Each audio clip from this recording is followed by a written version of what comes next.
교육에 관해서는 뭐 진보 보수 이건 없는 것 같았습니다. 예.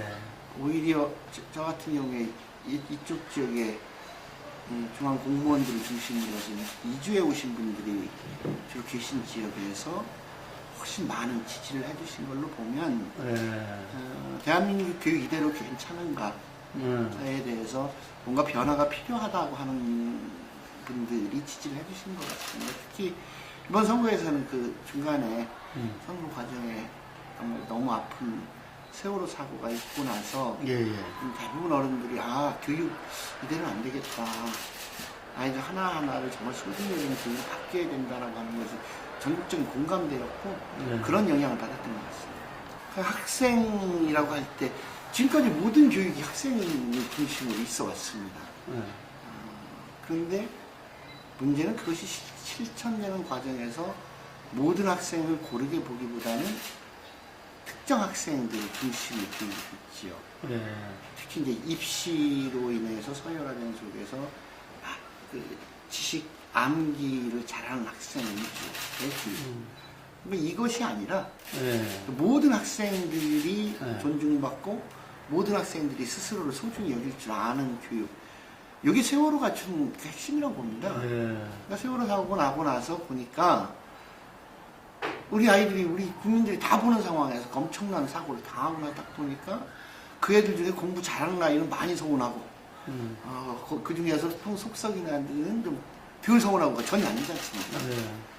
우리 아이들은 정해진 시간에 건강한 모습으로 학교에 올 시간에 학교에 오고 집에 가야 될 시간에 엄마하고 집에 오는 것만으로도 너무 기쁜 일이고 고마운 일이고 그렇게 소중한 애들이라는 것을 자각하게 된 것이 이번 교육감 선거에서 주요한 판단 근거였다고 본다면 당연히 우리 학교에서 모든 아이들은 자기 자신의 소중함을 스스로 알아야 되고 자기 자신이 소중한 사람만인데 이웃의 소중함을 또 존중할 수 있는 거니까요.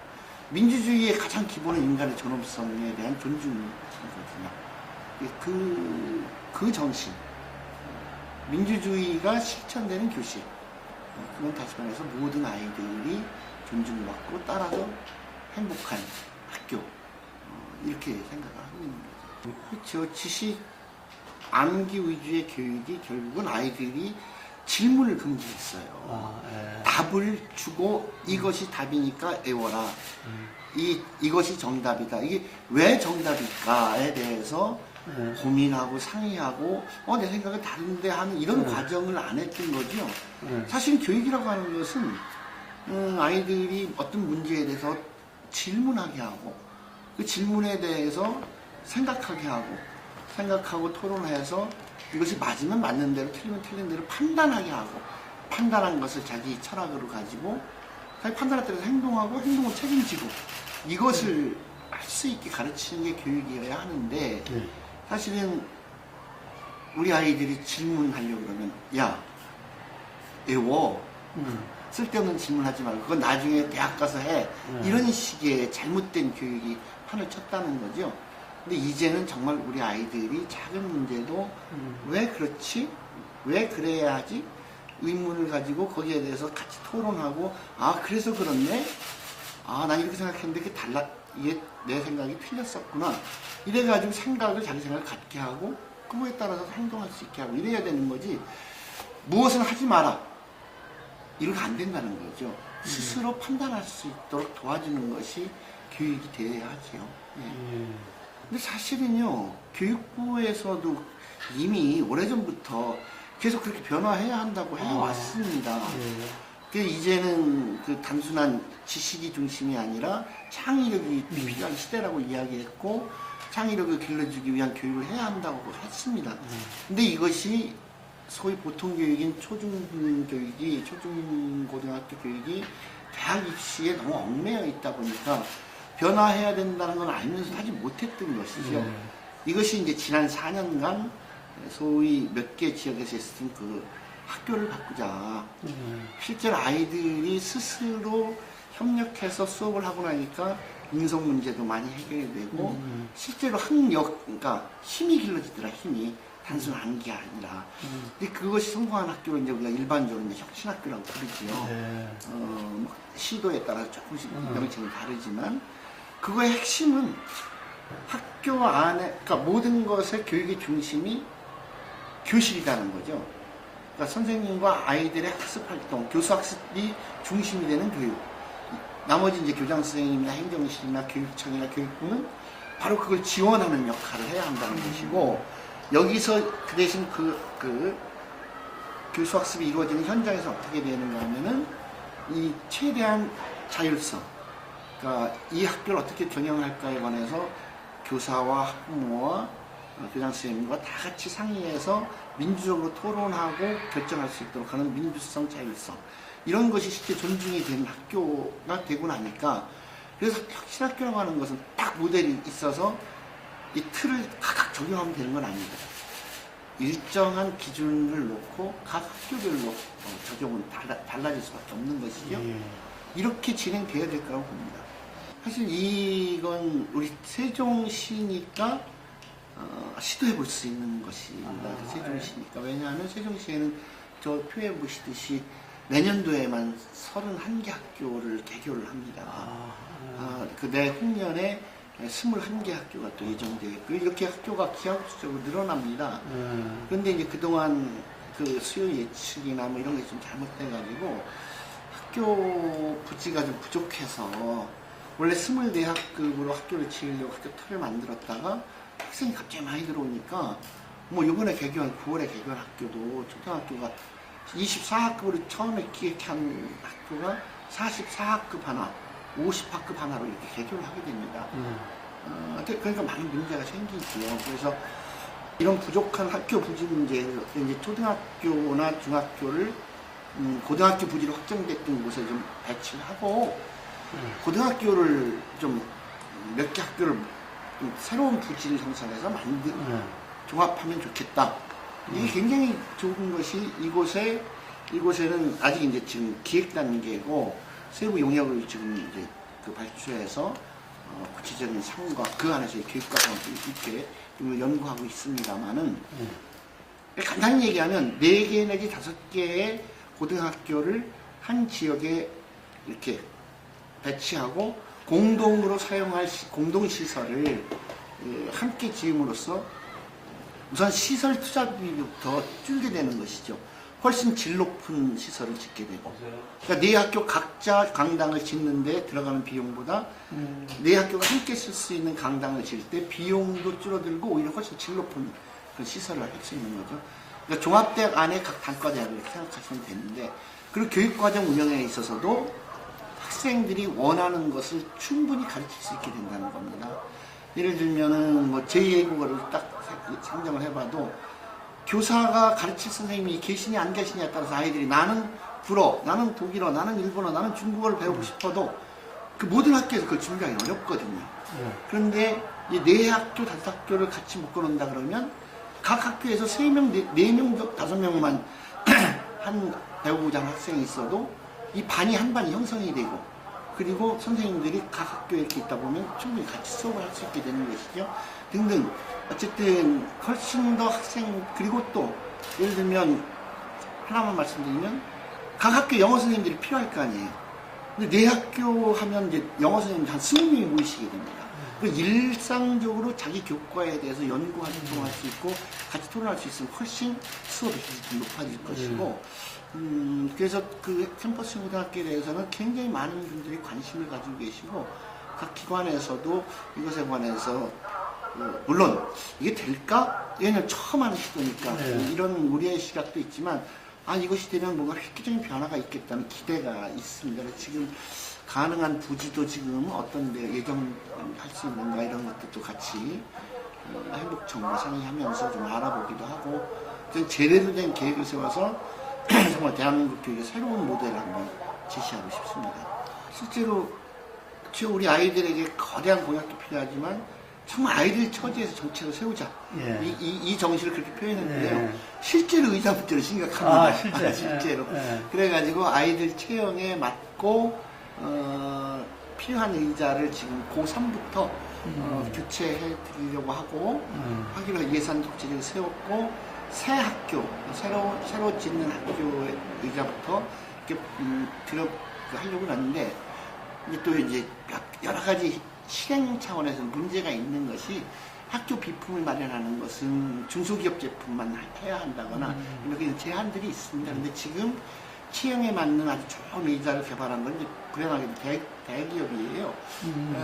그래서 이제 그 제품을 또 가격도 차이가 있고, 그런데 이제 중소기업 제품들이라 하더라도 우리가 원하는 건 이러이러한 형이다라고 미리 예고를 하고 그것을 이제 그 조건에 맞춰서 받으면 적정한 가격에 충분히 공급할 수 있을 것 같습니다. 지금 한 4개월 동안 굉장히 많은 것들을 알아보고, 그래서 우선은 현재 나와 있는 것 중에서 그래도 학생들 체형에 맞춰서 그 높낮이도 조절할 수 있고 이럴 수 있는 의자들을 지금 새롭게 공급하는 것을 내년부터 시행하도록, 내년 시행하려면 지금쯤 이제 계약을 해야 되고 이렇게 진행이 돼야 되거든요. 그래서 그렇게 실천해 가고 있습니다. 저희는 뭐 전임자 한 분 계셨는데 학교에 돌아가셔서 어쨌든 생활 잘 하고 계시고요. 고맙게 생각하고요. 근데 어쨌든 이거 뭐 최종 대법원 판결까지 좀 기다려봐야 하는데 국제적으로 좀 상식적인 판단이 좀 내려졌으면 하는 것이죠. 어쨌든 그 판단 여부와 상관없이 모든 교원단체 소속의 이 선생님들은 조합원이라고 하시는 분들도 다 우리 교육 가족입니다. 다른 교원단체, 뭐 한국교원단체 총연합 회원도 우리 교육 가족이고, 전교조 소속도 우리 가족이고, 심지어 아직 저희들의 정식 직원은 아니지만 여전히 우리 아이들 위해서 애쓰고 계시는 그 비정규직 교합 소속도 결국은 우리 교육 가족이고, 다 우리 아이들과 교육을 위해서 종사하시는 분들이기 때문에 이분들은 뭐 특별한 차등 없이 그분들을 최대한 전 보호하고 존중하고 그리고 함께 가려고 하는 마음은 있습니다. 실제로 좀 과도한 측면이 있지요. 특히 저는 이제 언론의 책임이 매우 크다고 생각을 하는데, 그래서 이제 교육청에 계신 분들 같은 경우에는 정책을 보면 이 후보 정책 괜찮은데 소위 이제 진보라고 그러니까 저 진보 쪽에 교육감이 당선이 되면 아주 굉장히 아주 근본적으로 교육을 뒤집어 엎는 것처럼 생각을 하셔서 좀 우려를 하시기도 하셨던 것이 사실 같습니다. 근데 제가 와서 늘 말씀드리기를 여러분들과 함께 하겠습니다. 여러분들이 동의하지 않으면서 한 발짝도 나갈 수 없다는 걸 제가 잘 압니다. 도와주십시오. 이렇게 이야기를 하고, 실제로 제 정책에 관해서 진지하게 설명하고, 그리고 합의를 끌어내기 위해서 이견이 있는 것에 대해서 지속적인 토론을 통해서 제가 생각을 잘못한 것을 바꿔야 되는 것입니다. 혹시 그동안의 소위 관행이라든가 이런 면으로 좀 너무 변화에 대해서 거부했던 것이 있다면, 우리는 세종시는 새로 만들어 놓으신 새교육청이니까 우리 관행인 건 없습니다. 우리 지역에. 그냥 이것이 옳은지 그른지 필요한지 안 한지만 같이 판단합시다. 이렇게 얘기하면서 계속 토론을 해가고 있고요. 그렇게 합의를 해가고 있다 보니까 이거 뭐 진보 보수 문제는 아니다. 결국은 교육계에 계신 모든 분들의 최종 목표는 우리 미래를 담당할 우리 아이들이 멋지게 자랐으면 좋겠다는 거고, 그리고 현재 이곳에서 교육청에 계신 분들은 현재 여기서 활동하고 계시는 교사나 학부모님들에게로부터 정말 감사합니다. 또 이분들이, 또 교사들은 우리 아이들이 정말 자기를 존중해주면, 존경해주면, 자기를 따르면 선생님 덕분에 제가 있었어요. 선생님 존경해요. 이런 말을 들으면 이게 최고거든요. 그런 면에서 진짜 진보 보수가 있는 게 전혀 아니죠. 이 시대에 우리 아이들을 누가 더 행복하게 할 수 있을 것이냐, 누가 더 이 모든 아이들을 행복하게 할 수 있을 것이냐, 누가 더 정말 우리 미래 사회를 감당할 힘있는 아이들을 키울 것이냐만 가지고 토론한다면 전혀 뭐 진보 교수 문제가 없습니다. 교장 선생님들이 아마 조금 이렇게 저쪽에 있는 분들 아닌가 싶은데, 교장님 관계 좋습니까? 예, 좋습니다. 이게 우선은 그 정책도 정책이지만 인간적 신뢰가 우선인 것 같습니다. 예. 그러니까 작은 거지만 교장 선생님들 이렇게 모여서 무슨 회의를 하실 때 끝나고 나서 같이 식사도 하고 이런 때가 있었습니다.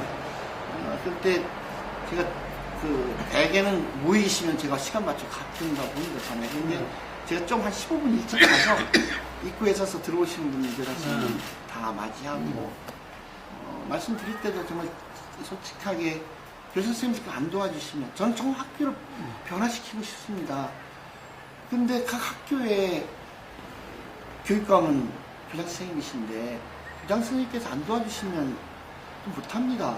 좀 도와주십시오. 이렇게 말씀드리고 실제로 그 태도를 일관되게 유지하고요.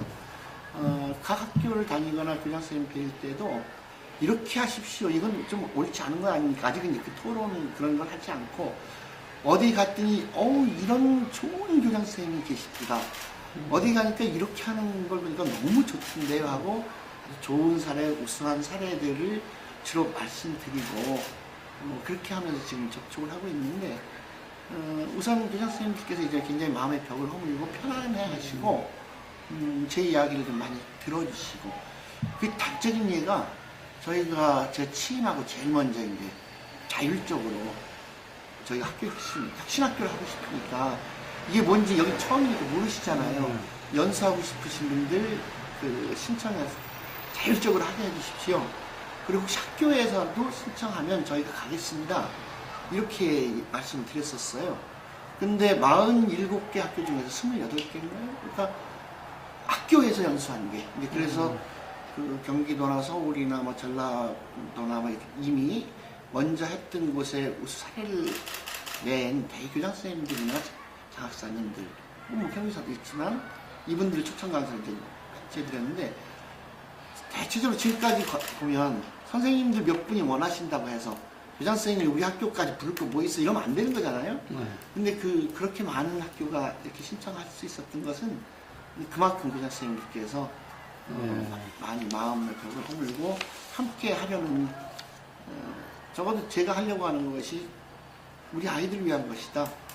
학교 현장을 중시하는 것이다. 교장 선생님들께 최대한 민주적으로 해주십시오. 교사와 학부모들의 의견을 들어주십시오. 그 대신 교장 선생님 자율권을 최대한 드리겠습니다.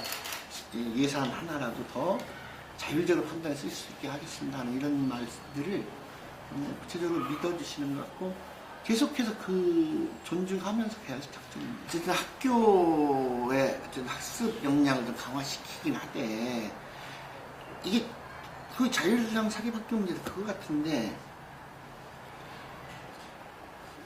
소위 질 좋은 학생을 뽑아놓고 잘 관리해가지고 성적 내는 거 가지고 경쟁했던 게 소위 특목고, 소위 자사고고 이런 거 아니었습니까? 그거 안 된다는 거죠. 이 지역에도 예를 들면 이제 입시를 하는데 12학급을 뽑는데 한 학급 정도의 우수한 학생들을 우선 전형을 해요. 먼저 뽑았다면서요? 네. 그러면 나머지 아이들은 뭔가 먼저 뽑은 아이들에 대한 어떤 일정한 뭔가 약속이 있고 나서 뽑았을까 나머지 들러리 세우는 거지. 이거 안 됩니다. 그래서 그거 없앴습니다. 그 대신 고르게 똑같이 뽑아서 우리가 더 잘 가르쳐서 훌륭하게 이렇게 학생들을 만드는 교육을 합시다. 근데 이제 우리 지역은 아직 고등학교가 숫자가 너무 작습니다. 근데 있는 학교도 국제고등학교가 있고요. 또 예술계 고등학교가 이제 중심이고 사립학교가 하나 있고요. 또 자율공고가 있고요. 기숙형 기숙형 학교로 전국 공부를 하는 학교가 있습니다. 또 여자 고등학교가 하나 있는데 여기는 또 상업계 학생들이 있어요. 그러다 보니까 온전히 인문계 학교는 지금 2개 학교밖에, 3개 학교밖에 없다시피 합니다. 그래서 여기다 대고 지금 뭐 평준화 얘기를 꺼내는 좀 이른데요.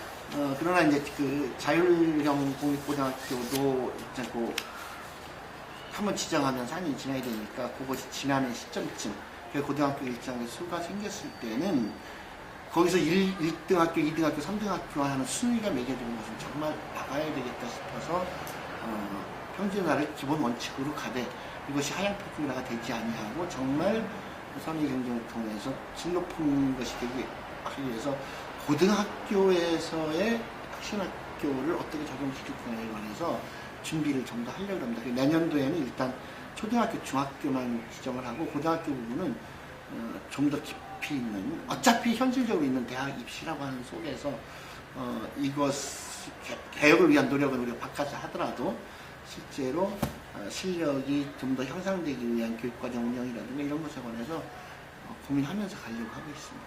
네. 그건 뭐 저기 왜 하도 행사도 많고 그러니까요. 어떤 네. 계기가 되면 담당과에서 이제 이렇게 써 오시더라고요. 그래서 이렇게 전달하겠습니다. 매년 해오던 행사니까. 그런데 보니까 아주 교훈적이고 좋은 말이긴 한데 학생들이 안 읽을 것 같아요. 읽지 않을 것 같더라고요. 그래서 그냥 좀 솔직하게 아이들 심정이 어떨까 싶은 생각에서 내가 고3 담임이라고 생각을 하고 그리고 이제 이왕이면 형식을 시형식처럼 쓰면 이렇게 눈에 잘 들어오니까 보지 않을까 해서 이렇게 그냥 썼었던 거고요. 그래서 그동안 사실 좀 자주 해야 되는데 그걸 못하긴 했는데 9월 1일 새 학기를 맞이하신 우리 전체 그 학교에 계신 선생님들께도 한번 편지를 써드린 일이 있고 그 다음에 추석 직전에 우리 이제 교육청 안에 계신 240명 선생님들께 직원들에게 편지를 보낸 일도 있습니다. 그러니까 그런 거죠. 뭐 우리 교육청에 계신 직원분들에게 보낼 때는 교육을 하나의 연극으로 이렇게 본다면 왜냐하면 그 편지 쓰기 직전에 성남고등학교 연극을 봐서 그랬었어요. 무대 위에 배우는 교실에 있는 교사와 학생입니다.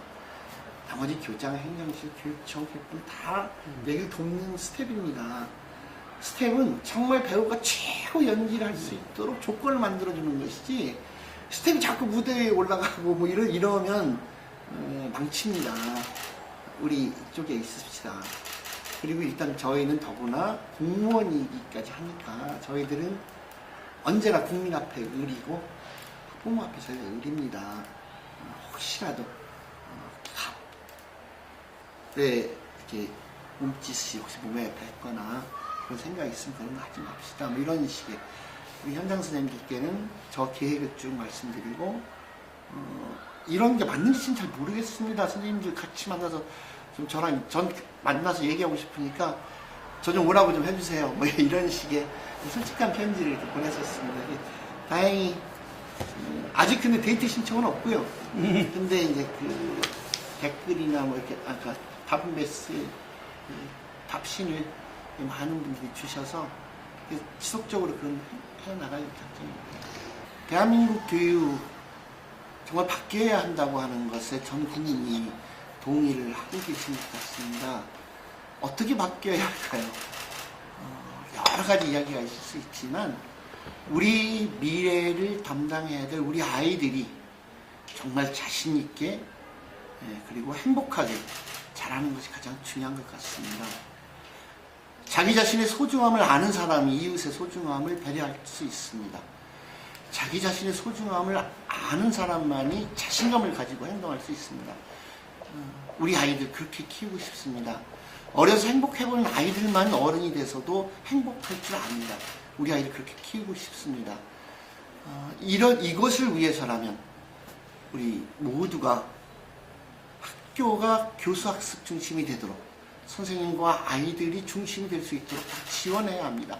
특히 학부모님들께 제가 부탁드리고 싶은 건 딱 한 가지입니다. 내 아이를 정말 생각하신다면 잠깐 내 아이를 놓고 우리 아이를 생각해 주십시오. 우리 아이들 모두가 행복해질 때 내 아이도 행복해집니다. 내 아이만 행복해지는 것만 원하신다면 그러면서 다른 아이들의 행복을 같이 챙기지 않으시면 내 아이도 똑같이 불행해진다고 하는 것을 정말 부모님들께 말씀드리고 싶습니다. 세종시에서 대한민국 교육의 새로운 변화를 부모님들과 함께 만들고 싶습니다.